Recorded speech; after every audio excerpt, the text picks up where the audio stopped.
photographing New Zealand's native owl, the Morepork or Ruru, it isn't about luck. It comes down to three key things, and if you get them right, everything changes. Kia ora everybody. In this episode we're going to cover off three simple tips on how to capture great owl photos. Now in particular I'm going to be focusing on New Zealand's native owl, the Morepork or Ruru. Now we're going to cover off everything from gear, camera settings, even location. It's going to be fun. Let's go.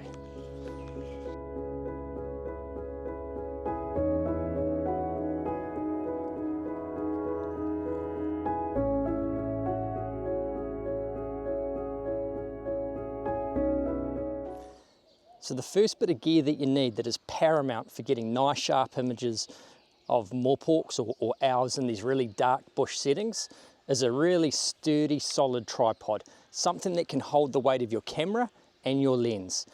Now if it struggles to do that and it's a little bit flimsy, no matter how good your camera settings are, you're still going to walk away with soft images. So probably one of the most underrated bits of equipment, but you want to get a nice, solid, sturdy tripod to match the weight of your photography gear.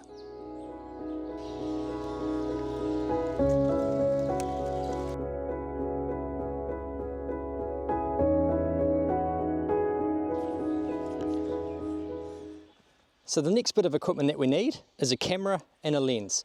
Now it doesn't need to be the most expensive gear in the world, but it does need to be gear that can work in really dark bush settings. So I find any of the latest mirrorless systems work perfectly fine.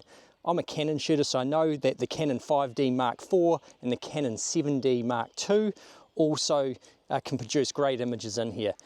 Now if we combine that with a lens of a focal range from 150 to 600 or a 100 to 500, I'm all about ethical birding, especially when we're working with sensitive subjects like the New Zealand native owl, the Morepork or Ruru. So those work absolutely fine in here also. Now if you're lucky enough to have a prime lens like the 400 or 600, f2.8 or f4, they obviously work perfectly fine in here also. So now that we've gone through a bit of the gear, nice sturdy tripod, your cameras, your lenses, let's go try and track down the New Zealand Morepork or the Ruru, and we'll go through the camera settings.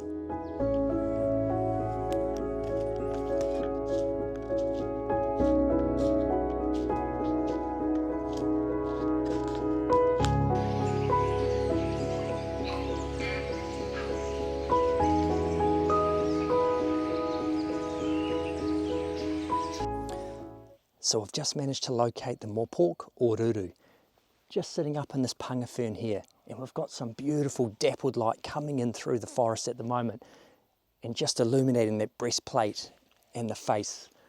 So I've just grabbed a couple photos trying to tell that story of that real harsh contrast light coming into a heavily shaded bush. So hopefully they come out all right. Now over the last 10 years, I've spent thousands of hours in here going through every camera setting possible to try and tell the story of these beautiful birds, and capturing a nice sharp image has been a real challenge. But when you've got a nice sturdy tripod, a camera and a lens that can handle low light, you can come away with stunning images. Now the big one is about the settings.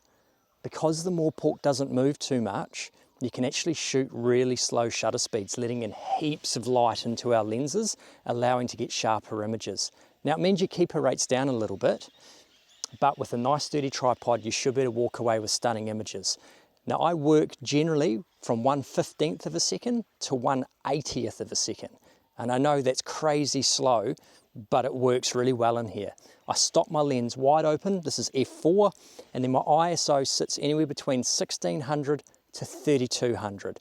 Now you can go higher, I'm not against high ISOs, but I'm getting really good results with that kind of range of shutter speed, aperture and ISO.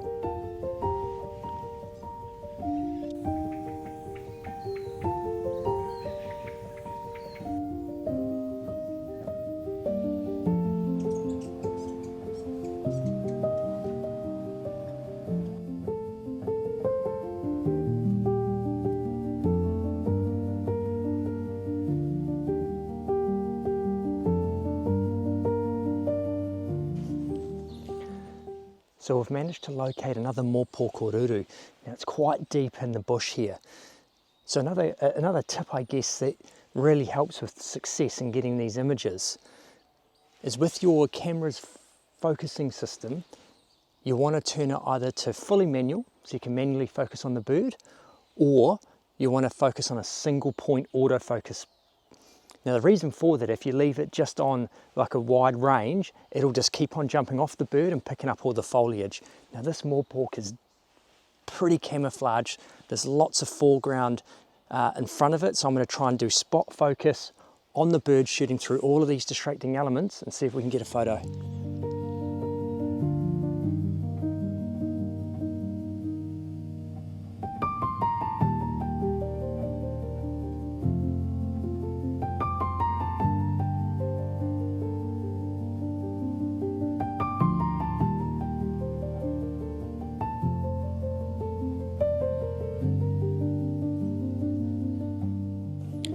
And so the last tip is about location. So the Morepork can be found anywhere from our forests right through to your backyard.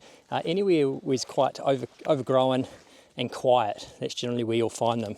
So I've had lots of success finding them on forest edges, not always, but kind of around trees like the pukatea, the totara, the tawa, and even the panga fern.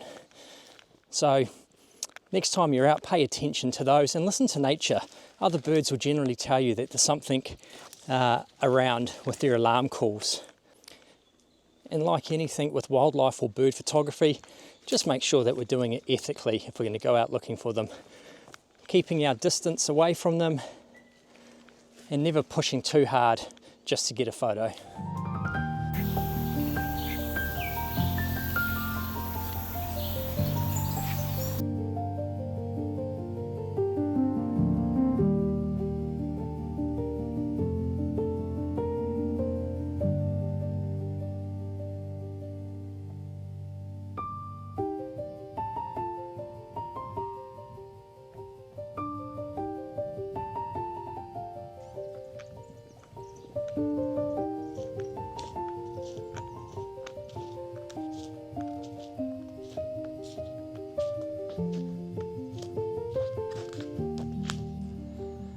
Well, I hope you've all enjoyed coming along and getting some tips on how to photograph the New Zealand Morepork or Ruru.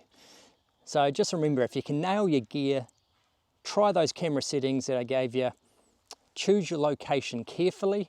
Morepork photography will go from being absolutely frustrating to unforgettable.